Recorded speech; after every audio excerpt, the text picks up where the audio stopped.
మాట్లాడతాం. మనం Adam and Eve దగ్గర నుంచి మొదలయ్యాము అని చెప్పుకుంటాం కదా. యాడమ్ అండ్ ఈవ్ బట్టలు కట్టుకోవాలి. ఆ తర్వాత నుంచి ఇది కాదు ఇది కాదు మన సంస్కృతి, ఇది కాదు అభివృద్ధి అని చెప్పి బట్ట కట్టడం నేర్చుకున్నాం, బట్టలు నేయడం నేర్చుకున్నాం, నిప్పు నేర్చుకున్నాం, నిప్పుని ఎలా రాజేయాలి నేర్చుకున్నాం, వంట నేర్చుకున్నాం. ఇదంతా అభివృద్ధి అని చెప్పాం. ఈ రోజు మనం ఏం చెప్తున్నాం?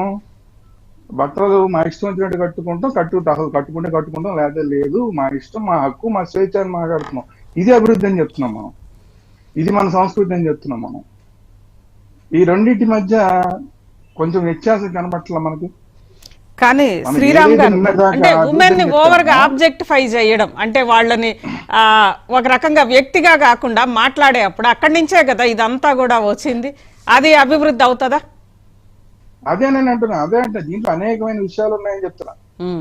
మొదటి మనం నిన్నటిదాకా ఏదైతే అభివృద్ధి, ఏదైతే మన సంస్కృతి అని చెప్పామో, అసలు ఇది అభివృద్ధి కాదు, ఇప్పుడు ఇది సంస్కృతి కాదు, ఇప్పుడు మా స్వేచ్ఛ అని మనం మాట్లాడుతున్నాం. దీనికి ఏంటి అనేది మనం డిసైడ్ అవ్వాలి. సమాజంగా మనం డిసైడ్ అవ్వాలి. ఏది అభివృద్ధి, ఏది కాదు అనేది మనం డిసైడ్ అవ్వాలి. రెండోది, ఇప్పుడు అనసూయ గారు సరే ఇప్పుడు అందరూ శివాజీ గురించి మాట్లాడుతున్నారు. శివాజీ పబ్లిక్ మీటింగ్ లో మాట్లాడితే తప్పు, కానీ అనసూయ గారు ఆవిడికి ఏం మరి నైతికత అనేది కూడా ఉంటుంది. మనం మాట్లాడుకునే వాటిలో నైతికత కూడా ఉంటుంది. ఏదో డైరెక్టర్ చెప్పాడు కాబట్టి అసలు అక్కడ సంబంధం లేని, అక్కడ లేని, ఆ షోలో లేని వ్యక్తి గురించి మనం మాట్లాడతామా?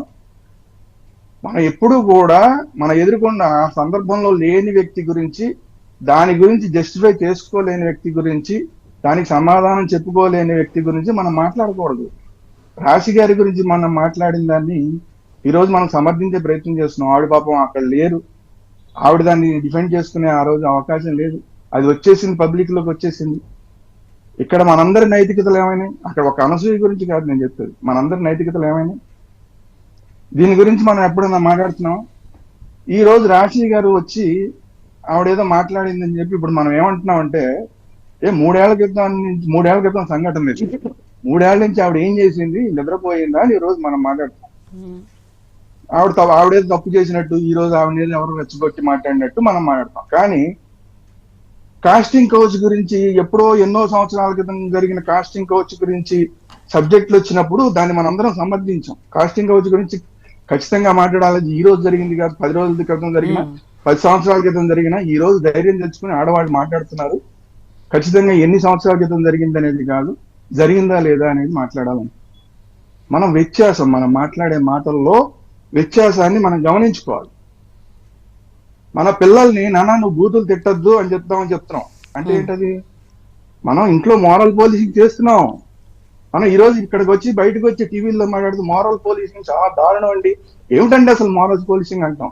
కానీ ప్రతి ఒక్కళ్ళు A to Z నేను చెప్తున్నా, A to Z, వాళ్ళు మహిళా సంఘాల వాళ్ళు అవ్వచ్చు, లేదంటే నాస్తికులు అవ్వచ్చు, లేదంటే దేవుడిని నమ్మేవాడు అవ్వచ్చు, ఎట్లాంటి వాడైనా సరే మనం ఇంట్లో మోరల్ పోలీసింగ్ చేస్తున్నాం. మన పిల్లలు నాన్న ఇది తప్పు, ఇది కరెక్ట్ కాదు, ఇది ఇలా ఉంది అని చెప్తున్నాం. కానీ బయట వాడేవాడిన మోరల్ పోలీసింగ్ చేస్తే నువ్వు మోరల్ పోలీసింగ్ ఎలా చేస్తావు నువ్వు అసలు అని మనం మాట్లాడతాం. పిల్లల హక్కుల గురించి, మరి వాళ్ళ హక్కుల గురించి మనం మాట్లాడమే. ఇప్పుడు అనసూయ గారి విషయం తీసుకుంటే, అనసూయ గారే ఆవిడ మాటల్లోనే వాళ్ళ బిడ్డ పాపం ఇబ్బంది పడ్డాడు ఆవిడ డ్రెస్ గురించి అని ఆవిడ చెప్పింది. ఇది కరెక్ట్ కాదు, ఇది నా హక్కు నాన్న అని చెప్పింది. 100% కరెక్ట్, ఆవిడ హక్కు, పిల్లాడికి కరెక్ట్ గా చెప్పింది. ఆవిడ హక్కు గురించి చాలా కరెక్ట్ గా చెప్పింది. కానీ అట్ ది సేమ్ టైం మన కుటుంబ వ్యవస్థలో ఉన్నాం, మన బిడ్డకు కూడా కొన్ని హక్కులు ఉంటాయి, వాడికి కూడా కొన్ని ఫీలింగ్స్ ఉంటాయి. పిల్లలు వాళ్ళ వ్యక్తీకరణని చెప్పలేని పరిస్థితుల్లో ఉంటారు. ఏదన్నా పిచ్చి పిచ్చి బూత్ బొమ్మలు లాంటివి చూస్తేనే వాళ్ళు చెడిపోయే అవకాశం ఉందనే మనం సెన్సార్ పెట్టాం 18 ఏళ్ళు పిల్లల కోసం. నా బిడ్డ కూడా 18 ఏళ్ళు లోపు ఉన్నాడు. వాడు ఏం చెప్పుకుంటాడు? ఎవరికైనా, ఏ పిల్లాడికైనా, నేను ఇప్పుడు అనసూయ గారి గురించి నేను పర్టికులర్ గా చెప్తాను. ఇప్పుడు ఏ తల్లి అయినా సరే, ఏ పిల్లవాడికైనా, ఆడపిల్లకైనా మగ పిల్లవాడికైనా ఒక దేవతతో సమానం. ఇంట్లో మనం పూజ చేసుకునే, మనం దేవుడికి దండం పెట్టుకునే వాళ్ళు ఎవరైనా ఉంటే అలాంటి వాళ్ళకి సరస్వతి దేవి, లక్ష్మీదేవి, ఇట్లాంటి వాళ్ళు ఎట్లాగో కన్న తల్లి అంతకన్నా ఎక్కువ. వాళ్ళలాగా ఈవిడ చూసుకుంటాడు. కానీ ఆ బిడ్డ ఎంత ఇబ్బంది పడి ఉంటే ఆ మాట మాట్లాడి ఉంటాడు. ఆ బిడ్డ హక్కుల గురించి మనం ఏనాడు ఎందుకని మాట్లాడలేకపోతున్నాం? ఇన్ని చర్చలు జరుగుతున్నా కూడా చైల్డ్ వెల్ఫేర్ అసోసియేషన్లు కానీ పిల్లల హక్కుల కోసం పోరాడే సంస్థలు కానీ వీటి గురించి అసలు ఎందుకు మాట్లాడట్లేదు? సినిమాల కంటే మనం సెన్సార్ పెట్టుకున్నాం, కానీ సోషల్ మీడియాలో వచ్చేసిన తర్వాత అనేక మంది పిల్లలు చూస్తున్నారే, వాళ్ళందరూ డిస్టర్బ్ అవుతున్నారే. దీని గురించి అసలు ఎవరు ఏం మాట్లాడరు. ఖచ్చితంగా అనసూయ గారికి హక్కులు ఉన్నాయి, 100% ఉన్నాయి. నేను ఆవిడకి సపోర్ట్ చేస్తాను. కానీ పిల్లల హక్కుల సంగతి ఏంటి? సమాజంలో మనం మాట్లాడుకున్న ఇప్పుడు దాకా చెప్పిన అభివృద్ధి గురించి ఏంటి? ఇందాక పెద్ద ఆవిడ చెప్పారు, ఆవిడ మహిళా హక్కుల కోసం పోరాడతారు ఆవిడంటే నాకు గౌరవం ఉంది. కృష్ణకుమార్ ఆవిడ చెప్పిన దాంట్లో ఏమన్నారంటే, పెద్దవాళ్ళు బూతులు తిట్టకుండా ఉండాలి, పిల్లలు అలా ఉండాలంటే పెద్దవాళ్ళు బూతులు తిట్టకుండా ఉండాలి అని చెప్పారు. ఎస్, కరెక్ట్, 100% ఆవిడ చెప్పింది కరెక్ట్. ఇప్పుడు మన ఇంట్లో పిల్లలు ఎలా ఉండాలి మనం కోరుకుంటాం, మనం కూడా అలా ఉండాలి కదా. మరి ఇది అనసూయ గారికి వర్తించదా? రేపు మన పిల్లలందరూ కూడా రోడ్డు మీద ఎట్లా పడితే అట్లా ఉండాలని మనం అనుకుంటామా? అనుకోంగా. ఒక హక్కు, నా హక్కు గురించి నేను మాట్లాడుతున్నా. 100% ఈ హక్కు కరెక్ట్, 100% కరెక్ట్. కానీ మన ఇంట్లో ఉన్న మన పిల్లల పరిస్థితి ఏంటి, వాళ్ళ హక్కుల పరిస్థితి ఏంటి, సమాజంగా ఇప్పుడు దాకా మనం డెవలప్ అయిన విధానం ఏంటి, వాటికి మనం ఏమైనా భంగం కలిగిస్తున్నావా? సరే, ఒక చట్టాలు ఎందుకున్నాయి కూడా చెప్తా. చట్టాలు ఎందుకున్నాయంటే, ఎవరైనా పేద మహిళ చిరిగిపోయిన బట్టలు వేసుకుని ఉంటే, రోడ్డు మీద ఎవరన్నా అడుక్కు తినేవాళ్ళు అలాంటి వాళ్ళు ఎవరన్నా ఉంటే, వాళ్ళు ఏదో ఇక్కడ కొంచెం కనబడిందో, ఈ చేయి కనబడిందో అని అలాంటి వాళ్ళ మీద మా ఇష్టారాజ్యంగా చేస్తామంటే, బట్టల విషయంలో వాళ్ళ హక్కు, వాళ్ళు ఎట్లా ఉన్నా సరే నువ్వు దుర్మార్గాలు చేయడానికి వీల్లేదని చట్టాన్ని తీసుకొచ్చారు. అంత మాత్రం చేత ఆ చట్టం ఉంది కదా, నాకు హక్కు ఉంది కదా అని నా అంతటి నేనే నా ఇష్టారాజ్యంగా ఉండి ఎదుటి వాళ్ళకి మాత్రమే నీతులు చెప్తాను, వాళ్ళందరూ మృగాలు, వాళ్ళకి మాత్రమే నీతులు చెప్తాను, నేను మగాళ్ళందరూ అసలు చదవలే అని చెప్పి నేను మాత్రం ఇలా ఉంటాను.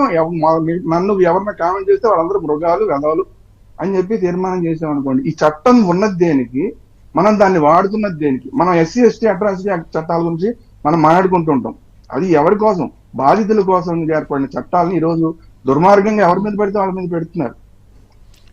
అలాగా మహిళల హక్కుల కోసం ఖచ్చితంగా ఉండాల్సిందే, అనసూయ గారు లాంటి వాళ్ళకి న్యాయం జరగాల్సిందే. కానీ వాటిని దుర్వినియోగం చేయకూడదు. మనకు ఆ చట్టం ఉంది కదా, ఆ చట్టాన్ని దుర్వినియోగం చేయకూడదు. మనం అన్ని మాట్లాడే ప్రతి అంశంలోనూ కూడా వ్యత్యాసాలతో మాట్లాడుతున్నాం. ఒక సందర్భంలో ఒకలాగా మాట్లాడుతున్నాం, ఇంకొక సందర్భంలో ఇంకోలా మాట్లాడుతున్నాం. ఇలా మాట్లాడకుండా కూడా మనందరం ఒక సమాజంగా కనుక ఒక మంచి పద్ధతిలో మనం వెళ్తే కనుక అనసూయ గారికి ఖచ్చితంగా న్యాయం జరుగుతుంది. అలాగే రోడ్డు మీద తిరిగే పోరంబోకు వేదాలు అయితే ఎవరైతే ఉన్నారో వాళ్ళందరికీ శిక్ష పడుతుంది. But at the same time మన ఇంట్లో మన పిల్లల హక్కులు ఏంటి, పిల్లల పరిస్థితులు ఏంటి, సమాజంలో ఇప్పుడు దాకా మన అభివృద్ధి, మనం ఏం అభివృద్ధి అనుకున్నాం, ఇవన్నిటినీ కూడా మనం బేరీజ్ చేసుకుని మన విచక్షణ అనేది ఉంటుంది. ఆ విచ్చిస్తే కనుక ఈ రోజు మనం ఇంత మాట్లాడుకోవాల్సిన పరిస్థితులు ఉండవు. రైట్. శ్రీరామ్ ఒక రకంగా శివాజీని అయితే ఒక రకంగా, రాశి గారిని అయితే ఒక రకంగా మాట్లాడే పరిస్థితులు ఉండవు, అనసూయ గారిని ఒక రకంగా ఇంకో రకంగా మాట్లాడే పరిస్థితులు ఉండవు. అందరూ సమానమే, అందరికీ హక్కులు ఉన్నాయి, అందరికీ బాధ్యతలు ఉన్నాయి. అందరూ హక్కుల గురించి మాట్లాడుతున్నారు, ఎవడు బాధ్యతల గురించి మాట్లాడట్లా. బాధ్యతల గురించి కూడా మాట్లాడండి, అప్పుడు దీనికి ఒక సొల్యూషన్ వస్తుంది. చట్ట ప్రకారం ఏ సొల్యూషన్ దీనికి రాదు. రైట్. శ్రీరామ్ గారు, మహా డిబేట్ లో ఇప్పుడు వచ్చిన బ్రేక్.